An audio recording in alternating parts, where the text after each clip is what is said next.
Sansarvani news देखने वाले सारे दर्शक संजय कोत के होते नमस्ते प्रणाम सत श्री अकाल अस्सलाम वालेकुम नाम सारा। फिलहाल मैं मौजूद हूँ जेएनयू के अंदर। जैसा कि आपको पता पिछले कई दिनों से छात्रों का जो आंदोलन चला हुआ है, धरने प्रदर्शन चले हुए हैं।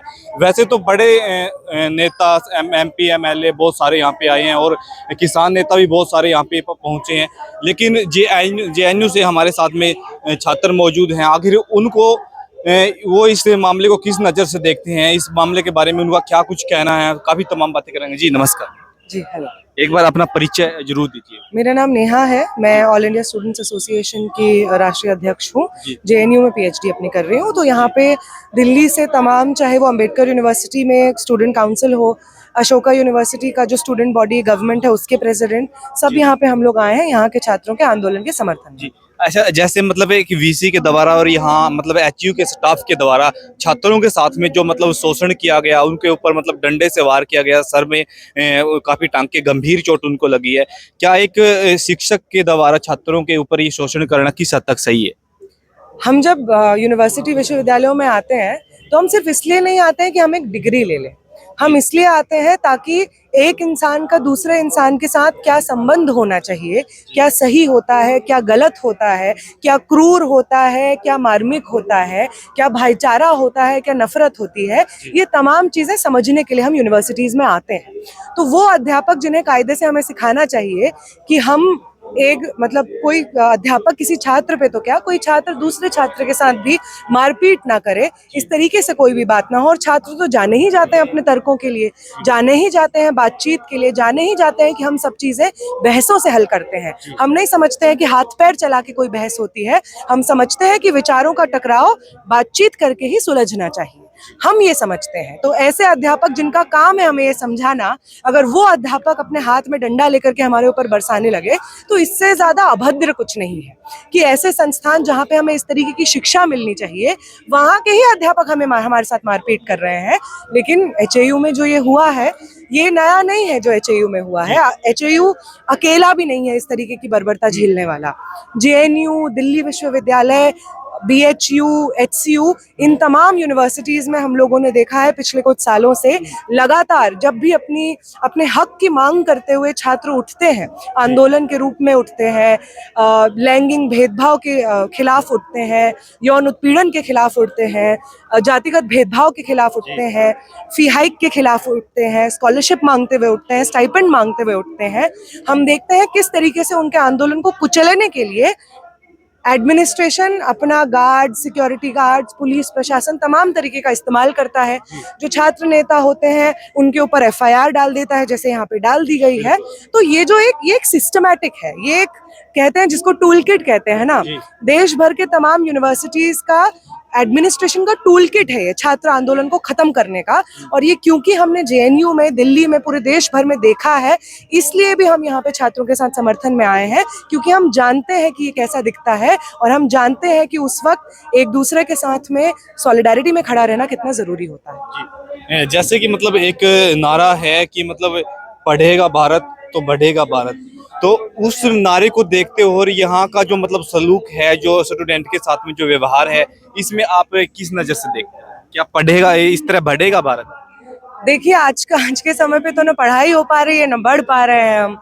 नई शिक्षा नीति जब 2020 में आती है, उसके बाद से जिस तरीके से तमाम विश्वविद्यालयों की फंडिंग काटी जा रही है, जिसके बाद विश्वविद्यालय मजबूर है कि उनको लोन लेना पड़ रहा है हेफा जैसी अथॉरिटी से, और वो लोन उन्हें वापस भी करना है हेफा को। और वापस कैसे होगा?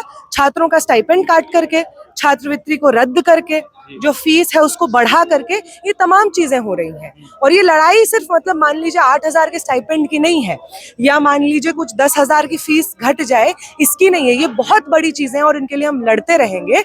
लेकिन मूलभूत रूप से ये लड़ाई इस चीज की है कि एजुकेशनल इंस्टीट्यूशंस में कौन पढ़ सकता है।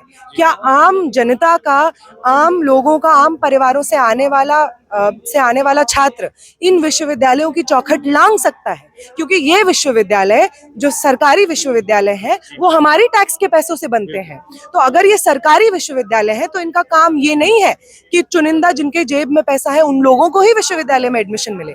इनका काम यह है कि हर तबके से, हर समाज से, सबसे ज्यादा मार्जिनलाइज बैकवर्ड समाज से भी आने वाले छात्रों को यहाँ पे एडमिशन मिले, शिक्षा मिले, समान अधिकार मिले, समान अपॉर्चुनिटी मिले पढ़ पाने की।